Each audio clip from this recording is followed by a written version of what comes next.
Let me talk about stewed fish. Growing up, my mom would always make stewed fish and breadfruit or cassava oil dung, provision pie, some boiled and fried provisions, or even some boiled and fried coconut dumplings. She loves coconut dumplings, so it's all we ever got. Today I'm keeping it simple and saving my stewed fish with some jasmine rice. Today's meal was inspired by the few bags of barramundi fillets I had in the freezer. Costco had a deal and, well, you know the rest of the story. I prefer to use fish steaks for this, but this husband of mine won't touch it if there's any pica in the fish. Are your husbands picky with food too? I think they like food that's easy to eat. Kevin won't eat crab because it's too much work, but I ain't complaining because more for me. Join me in the kitchen today and let's get some heart-healthy omega-3s in.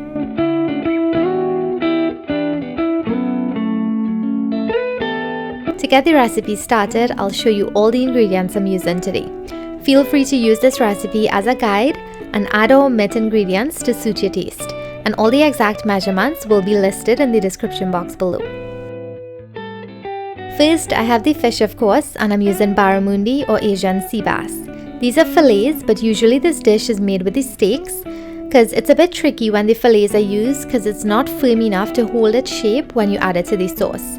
But that's why we're gonna fry it first to firm it up a bit. My preference is typically red snapper steaks, but feel free to use any type of fish you like. For frying the fish, I have some all-purpose flour as well as some green seasoning ingredients.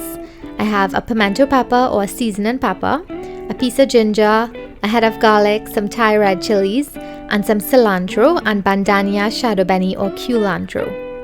Here I have some dry spices as well. Some lemon pepper because it adds such an amazing flavor and I love adding it to seafood. Some extra hot chili powder and a little bit of Cajun seasoning. I'll use half of a large onion, some ketchup, soy sauce. You can use dark or light depending on the color you want the sauce to be.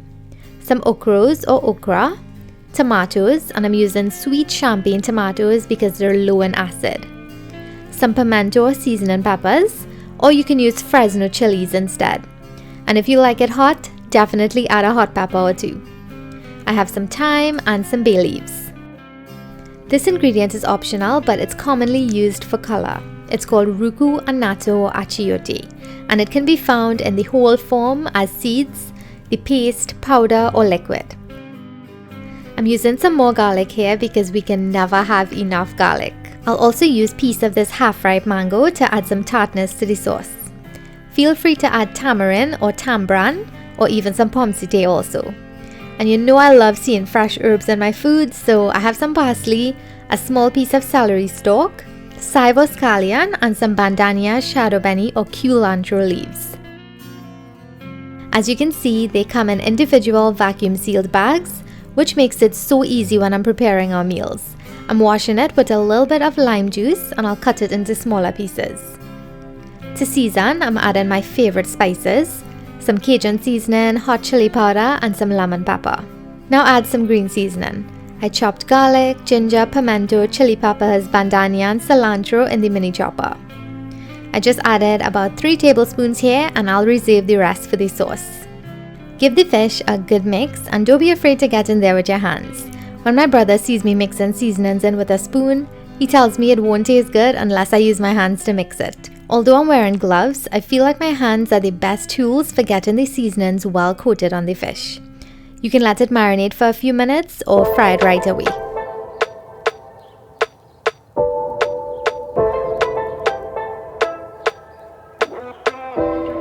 For the flour coating, I'm adding the same spices I used earlier to 1 cup of flour.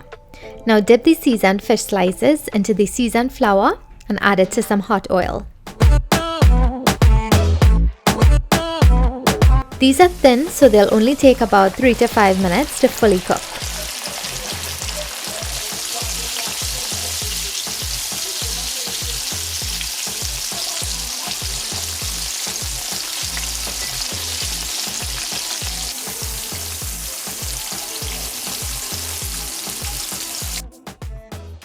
Once the pieces are crispy and golden brown, remove them from the hot oil and place onto some paper towels to drain the excess oil.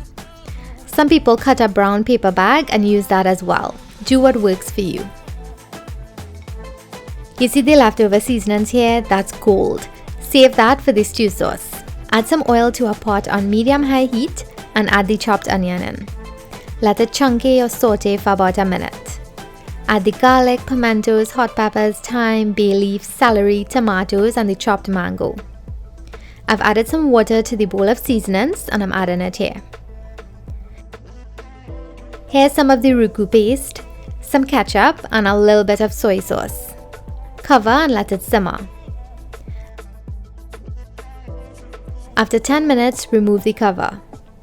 The sauce should start thickening up a bit and the mango pieces will be really nice and soft.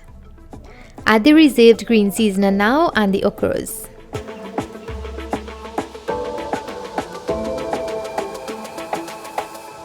Now is a good time to add the fried fish slices in, and you don't want to turn it too much. Just use your spoon to pour some of the sauce over the pieces. I'm squeezing some lemon juice and adding the chopped herbs. Taste and add salt and black pepper as needed. You can cook this dish without frying the fish, but you have to use a firm, meaty fish. Frying actually firms it up a bit and creates that nice coating to keep it from falling apart in the sauce. You can also pour the sauce over the fish right before serving. The choice is yours. One thing my mom does is finish with a little bit of golden ray margarine. For a healthier alternative, use some good quality butter or omit it completely. Today I'm serving my stewed fish over jasmine rice with some raw pepper and some greens or watercress. I hope you enjoyed spending time with me in the kitchen. I hope you've learned something new today or simply enjoyed seeing me cook. I appreciate you so much for being here. If you liked it, give the video a thumbs up, share your thoughts in the comments, share with a friend, a family, a neighbor, or even a tanty, and subscribe if you haven't already. Happy cooking, everyone. Thank you so much for watching. Until next time, bye.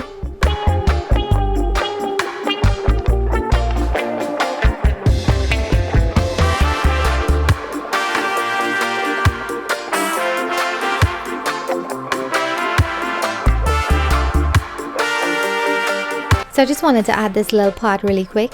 This video was filmed about a week ago before I watched a new documentary on Netflix called Seaspiracy, and it's definitely eye-opening, mind-blowing, and I think you all should watch it.